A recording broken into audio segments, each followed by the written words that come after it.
Well. We are gentlemen, we're sorry about the delay. There were so many people trying to get into this room, and so few seats. Absolutely. Standing room only. Yeah, I tell you. Normally we do a little interview at the start here, but there are so many people with questions here. I think it is only fair that we dive straight in. And I think, is there anyone out there that has a question? Anyone at all? Yes, straight away. I think yes, just by here. What's your question? What's your favourite episode? Your favourite episode? With us in it, or something, another episode? Episode without, whichever. Okay. Well, my favourite, when I was doing my seasons, for a couple of seasons, Earthshock was my favourite. Because it was a Cybermen story, and I love Cybermen. But by the end, my very last story was Caves of Androzani, which I thought was my best. Apart from the last minute when I turned into Colin Baker. Which wasn't quite so hot, really. But apart from that, I loved the episode because it was written by Robert Holmes, who was a classic Doctor Who writer, and we had a great director and a great cast. It's a nice way to go out. That's brilliant. Should we ask that question in the long, actually? It's a No. That'd be great to get one. I suppose it's different. I get fun stuff to do in every episode that I'm in, so I'm very lucky in that respect. But I suppose the name of the Doctor was great because I remember sort of getting the script through. The script came through very late, and so I was going to Cardiff by the time it sort of pinged into my onto my computer, and it was just the opening bit was like, oh god, it's Gallifrey, and you can see the Doctor actually stealing the TARDIS. That's amazing. And then I got to do a pub crawl. The Scotsman goes through a glass window. So that was amazing. Scotsman goes through the glass window. I'm having a pub brawl with a Scotsman. You threw a Scotsman through a window. He was asking for it, though. Was he? Hey! Did he not give you a glass to kiss? No, he tried to, but he kiss my vent. All right. Well, for some reason, the one that sticks in my mind was called Survival. It was one of the last ones I made, and we made it in the desert of Dorset. There's this huge sand pit in Dorset, and it's just like a desert when you're in it. And twice I was there for Doctor Who. One was The Greatest Show in the Galaxy, and the second one was Survival. And in the Survival, it was so hot, it was over 100 degrees. It was like making a spaghetti western, which delighted me because I always wanted to make one. But it was so hot, and the BBC didn't give us any shade. I was lucky, I had an umbrella, so Sophie and I stood under the umbrella in the shade. But the others, characters were cat people, and they had to be dressed up in fun fur, completely, the horrible kind of nylon fur costume, tight, and makeup, and they were sweating, and their ears were flopping off because they were cats, and it was so hot. And one of them completely freaked out, and she couldn't stand it any longer, so she ripped off her costume, and she was last seen running over a sand dune. But the only thing was she forgot she was only wearing a thong. And for some reason that was the one that always sticks in my mind. So, some of those thongs are like that, they do stick in your mind, don't they? Okay, so next question. Oh, there we go. With the fez there. Yes, you. My question's to Peter. Was the celery a magic celery, or did it go off? Oh, it was a magic celery, yes. As you probably noticed, somebody very kindly yesterday afternoon dropped off a stick of celery on my table down in the orchard, and literally within 5 minutes it had gone. And I had to get rid of it this morning because it had just completely died. The celery was special Gallifreyan celery, which doesn't wither and die after 5 minutes, and indeed it is an antidote to the Doctor, you see, is allergic to certain gases in the Praxis range. If you watch Caves of Androzani, you would know this, and that's the reason I'm wearing it, just in case anyone was going to ask that question later in the afternoon, because when the gases are present, the celery turns purple, and then I eat it and survive. Except for some reason, in Caves of Androzani, I didn't do that, and saved Nicola Bryant instead, and turned into Colin Baker. There you go.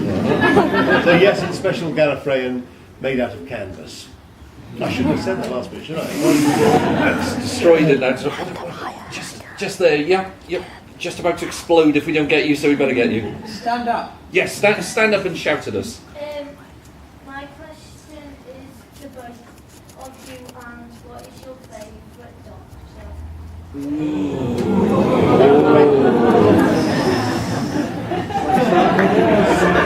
Sylvester McCoy. Peter Davison. No, I think we both actually. I think my doctor was Patrick Chapman growing up, because I just think he did a wonderful job of taking over from William Hartnell, the original doctor. And no one had ever. We didn't have any idea about regenerations until William Hartnell became too ill to carry on, and the BBC, not wanting to lose the series, came up with the idea of a regenerating doctor. And Patrick Troughton sort of won the hearts of everyone who'd been watching the show for 3 years within the first episode. So I think you said that. Yes, well, he was my first doctor. In those days, I didn't have a television, and I used to live in Bedsit land in Belsize Park, where I still live, but no longer in a bedsit, thank God. But anyway, I used to go downstairs on a Saturday, because a mate of mine lived downstairs and he had the television, and we did the polls and we waited to see if we were going to be millionaires. And then suddenly this rather strange little program came on afterwards, and we became addicted to it, and it was Patrick Troughton, and he was my doctor, and that's the one I like. Now, who's your favourite one? Come on. I like the one, with the shoes, where's the clothes, that one. Yeah. The one with the hat. Yeah. We both had hat. Yeah. I had visions of you then, Sylvester, saying you walk into, it's a little bedsit on the outside, but when you walk in, it is enormous. Absolutely enormous. So there we go. Okay, what are the questions? Oh, there we go. Question here. Have you seen the New Companion yet? I saw the trailer halfway through the FA Cup semi-final. Yes, yeah, it looked quite fun. I wasn't quite sure was that just a special bit they did. Did you see it yesterday? That's just independent of the story, is it? Yes, it was a trailer. It's just a bit to introduce her. I think it was. Well, I read. I didn't see it, but I read. Yeah, It seemed quite good. Indicates that. I think she'll have fun. Is she Scottish? She got a Scottish name, so not everyone is Scottish. Why not? Your son-in-law is Scottish. And he was a doctor. Well, there's he didn't use a Scottish accent, but no. taking over the world, you lot. Yeah. Fantastic. Hi, what classic monster or enemy do you especially miss? And this is to all of you. Miss? Miss, yeah, so they haven't brought it back into the modern one yet, but we would like to see them back. Well, have the Yeti come back? Have they? No. They haven't come back, Yeti? No. Not yet, no. Anyway, yeah, because I remember when there was the Yeti in the underground. Was that the one, the famous one? Yeah. And it terrified you. You were too scared to stand near the end of the underground platform, because a big hairy hand would come out and grab you and take you into the... Yeah, the Yeti would be fun, wouldn't they? What were those ridiculous ones? I think it was John Pertwee had them. They looked like Mr. Blobby. They were really silly. Yeah. Very. I'd like to see a modern take on those because they sort of Didn't work. they didn't work at all. It would be nice if they sort of had another go at them. Yeah. I think I'd quite like to see the Rutons actually sort of realise, because I think they can do them very well now. Because it was great, horror fan was very good for its time, but I think now you could make it really blobby and sort of horrible and Lovecraftian and that sort of thing. Or definitely they should bring back the Tractators, because they're like woodlights with faces. Yeah, that would be good. Fantastic. Okay, yes? Yes, this is for Peter. No offence, Sylvester. That's fine. I hate you.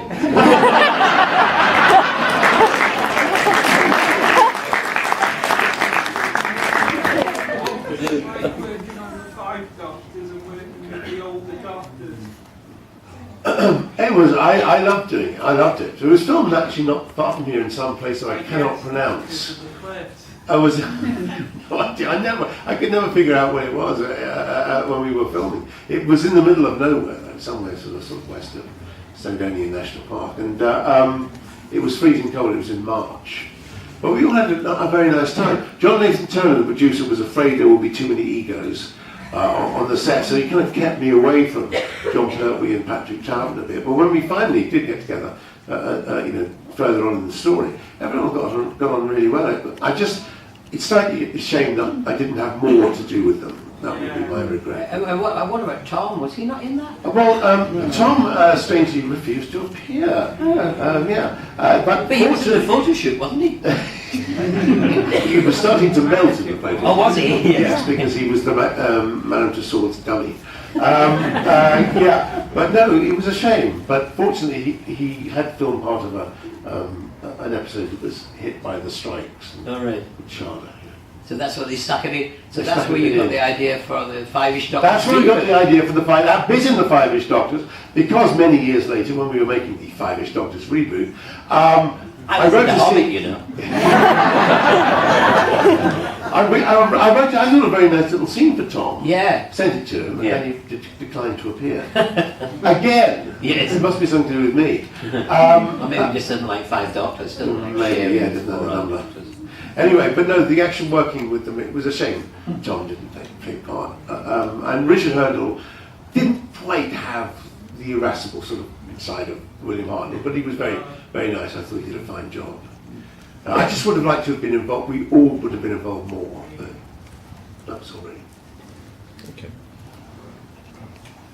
Does that make sense? Yes, absolutely. There yeah. are some people who have said they should have left where it was when it stopped. Are you guys glad they came back and did you enjoy Christopher Eccleston and obviously going on? Are there people that say that? Really? There are people, yes. Did they say that before it came back? I mean, it's a retrospective thing. It came back and then they went, oh no, they shouldn't have brought it back. When they were relaunching it, there was a lot of talk online if they should let it be. But everyone said, no, introduce it. That was Michael Grade. No, I always said, you know, when it finally stopped, that it would always come back. It was bound to come back because, you know, it would lie low for a while and then someone would have a great idea, let's bring back Doctor Who. I thought it was, I didn't know it would come back in the way that it did, which was as sort of a BBC, the most prestigious BBC programme there was at that time. And I thought they did a marvellous job with it. I really enjoyed it. I mean, there are elements that I'm not quite happy with. I mean, I like longer stories. You know, I'm not quite sure about the 45 minutes. It's almost like trailer television sometimes, the highlights. It's almost. I just wish they would go into the stories a bit more, so I like the two-parters more than the single. Is that trailer television? Is that for trailer trash? I mean, how does that work? As a trailer for something. Oh yes, You yes, know, yes. it's like the trailers are quite often better than the films. Oh yeah, no, yeah, that's true. But it's almost like highlights. I just think it's very quick. Yeah. It's not time, it seems to me, because they're trying to get through effectively what we did in 4 episodes in 45 minutes. I bet you're glad he came back. Yeah, I'm quite glad. I have to pay my rent for the last couple of years. No, I thought they did a great. I thought it was great when it came back. I did. Yeah, no, I agree with Peter. When I killed it off, I always said, no, it'll come back, honestly. Because I was desperate to come back, because I thought, no, I'm the one that killed it off. Anyway, it came back, and I was so delighted, and Christopher Eccleston did a wonderful job. Again, like Patrick Troughton, he took a step that no one had ever done, really, before 9 years after. So he did a great job. And Rose Tyler, what's her? Yeah. She was great, the character in that too. What was good about it came back, I said this before, but I'll repeat it, is that you know the people who were running the programme when it came back were the people who watched the programme when we were doing it. Literally, those fans had grown up, become writers, directors, producers, actors, and they were that feeling when you went down to Wales of everyone in that office being a huge fan of the series. I'm sorry we weren't more interested. After the toilet. I'll go to the Buffy one. Oh, it's all right. Why don't you Buffy off? I thought he just disagreed and said the programme should never have been remade. Anyway, I just finished. The feeling you get when you go down to the docking office in Wales, of that feeling of love for the programme and dedication to the programme, is something we never quite had in our day. I don't think. It was a functional programme. It sold to 39 countries. And it was great, very successful. But they weren't all fans of the series, the people that were making it. And that's the feeling you get now.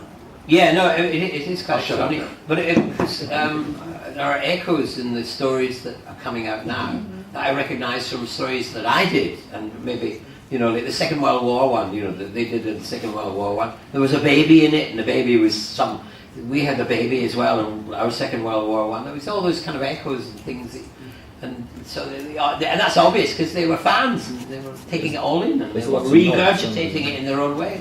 And certainly when I went to audition for it the first time, the fact that I knew my stuff, I was able to sort of like I didn't bring out my yellowing copies of Doctor Who magazine in the 1980s, but I could have. But when they sort of said, "So do you watch the programme?" I was like, "Yes, I have watched it a bit." I was able to get my VHS copy of the Time Warrior that I got for Christmas 1989 or something to do some research. So it's completely true. Everyone who works on the programme has got a huge amount of love and is aware of the roots of the programme as well. So I think, yeah, when I sort of said that, I think it probably counted in my favour slightly more as well. It should be a written test, actually. Yes, the entrance exam. I'd never get a job. Master Never get a job. Question there, yes. All of you, have you ever taken a prop off set and kept it?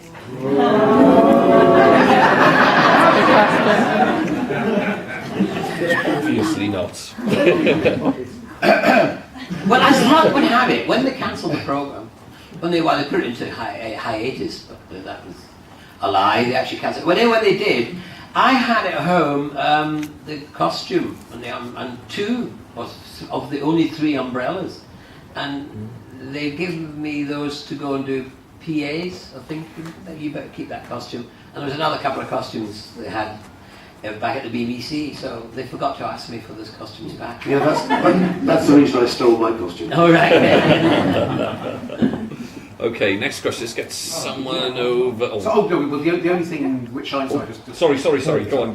Yeah. Absolutely. The only thing which I ever took back was the first time when it was still a novelty to wear prosthetics.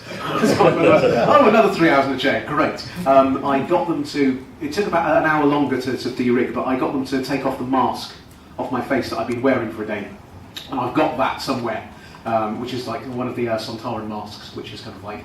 Probably smells quite bad now because the prosthetics have got a very finite lifespan because they have to absorb a lot. But that's the only thing. And then they rot. And they rot. Yes. So your question, please. If you could elect anyone other than yourself to be the next Doctor, who would you choose? You. Yes.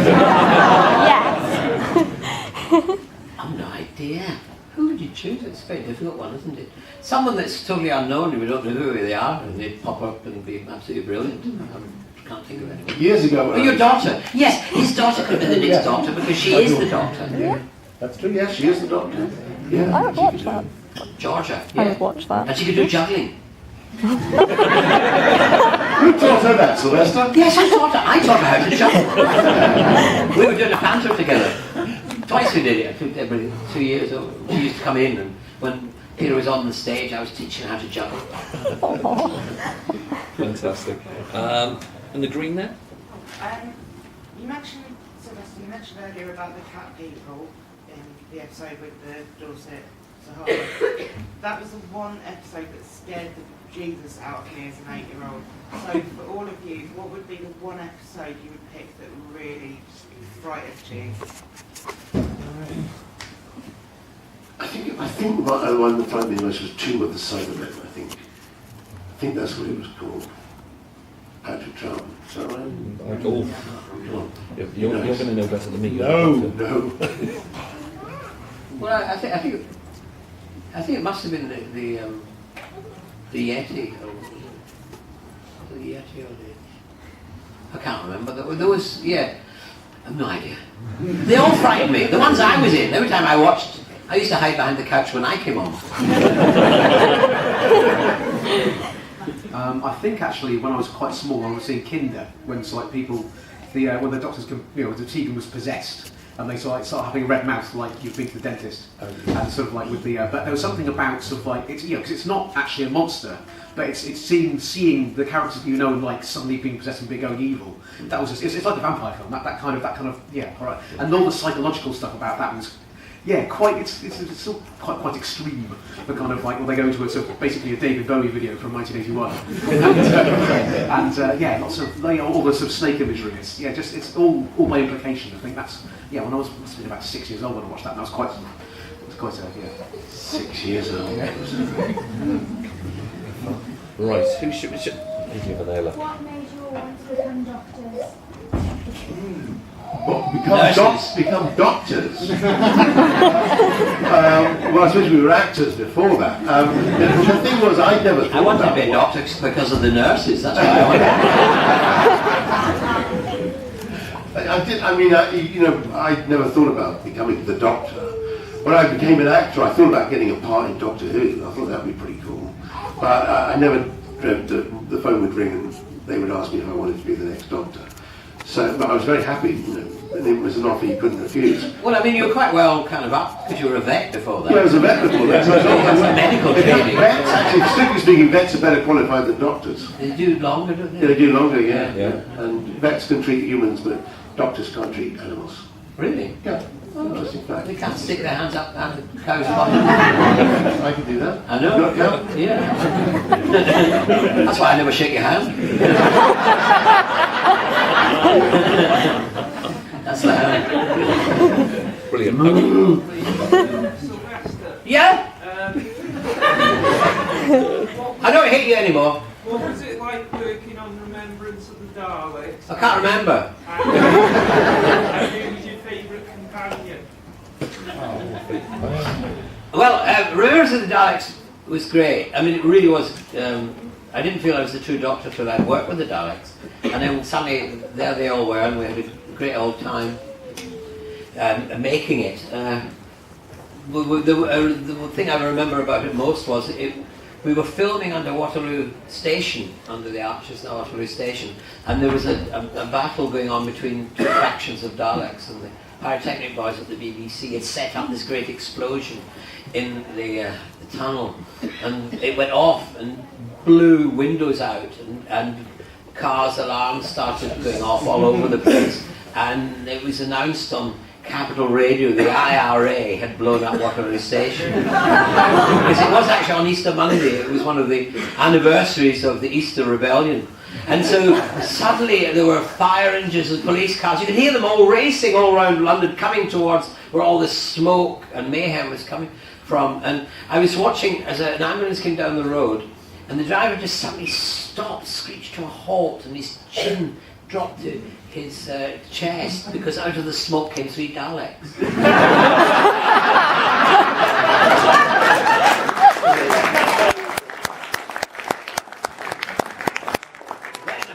If you listen close enough, clear, you could hear the Daleks going, exterminate, boy, exterminate. So that was, yeah, I enjoyed doing that. Favourite companion? That I will. Both my companions are my great friends, and I love them both. Bonnie and Sophie. Sophie kicked ass, though, didn't she? Must be honest. Yes, she did, and she kicked ass, and Bonnie had a nice one.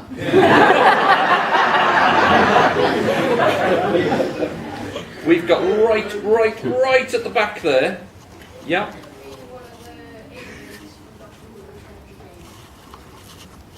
An alien. If you were going to be one of the aliens from Doctor Who, who would you be? What would you be? I'd be a Time Lord.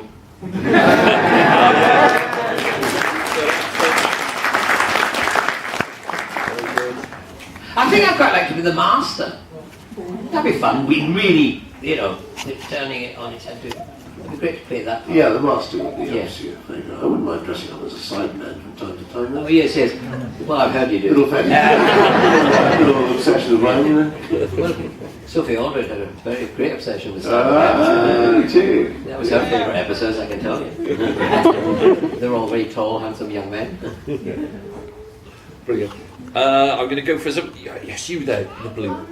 For both of the doctors, were you happy with your time as the doctor, or did you want more? Like, did you want to stay longer? I did three seasons, which I thought was about right. And I know it was my choice to leave. It was quite a tough choice. You make this decision on the basis of I was quite young. I wanted to do other things, and I was quite happy with making the decision to leave. It's a different matter when you get to the actual day you leave, because, and I know that David Tennant feels this as well, that there is nothing worse really than seeing suddenly another doctor where you just were, and suddenly, you know, the king is dead, long live the kings, and it's tough, and you sort of sneak out the back door, and your history.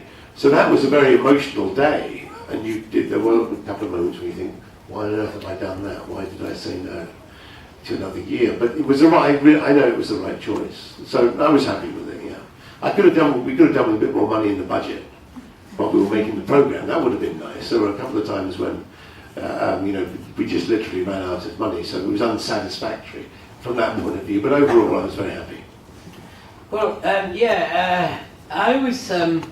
I wasn't too unhappy, except when my first day in the job, I discovered that I wasn't Doctor Who number 7, I was actually Doctor Who number 6. Because they put me in Colin Baker's costume and stuck a wig on my head. Of course, they put me in his costume and they lost me for 3 days. I'm not saying he's a big fella, because he is. But anyway, so that was kind of strange. But I enjoyed it, and I remember Peter actually said to me, he said, Patrick Troughton had said to you, only do 3 years, and you said that big message, and I thought, I'll only do 3 years. So that's what I was going to do, the 3 years. And then when we got to the second season, Jonathan Turner came to me and said, look, we want to do a 4th season. And I was like, well, and he said, listen, if you don't do a 4th season, we won't do a 3rd. And I thought, okay, I'll do a 4th season. So they twisted my arm to do a 4th season. And I eventually got my head around that. When I was only doing 15 weeks a year, or 15 episodes a year, something like that. You usually do 26, and I was doing 15. So for me as an actor, that was brilliant, because I had this job, a really great TV job, and I could go off to the National Theatre and do other plays, or go and do plays elsewhere, and other jobs. So I liked that. But then when they said, we're going to bring back a 4th season, and it's going to be 26 episodes, and so I sat down and thought, well, I'll get my head around that. I'll spend a whole year being Doctor Who. That'll be a really interesting journey. Anyway, it comes to it, then they cancel it. So I was really a bit annoyed. You know, I was really a bit annoyed. Jonathan Turner in the summer of 89, I think, phoned me up and said, or was it 90? Anyway, he phoned me up and he said, hello, Sylvester. I've just sent you a letter. I thought, oh, that's good, thanks. And he said, I may as well tell you what's in it. I thought, oh, okay, why send the letter? Anyway, and he said, we've decided we're going to put it into a hiatus. A word I've always hated and still hate. So we're not going to bring it back for a bit, because the company wants to make a film of it and they don't want it on television while it's going out, blah, blah, blah, blah. Anyway, they forgot to stop the hiatus. So an ugly wee fella from Liverpool came along and took it over. I don't know. Oh, yeah. Yes, you found that funny. Thank you, you're the only one. What an intelligent baby. Should we go with Spidey at the back there? Spidey.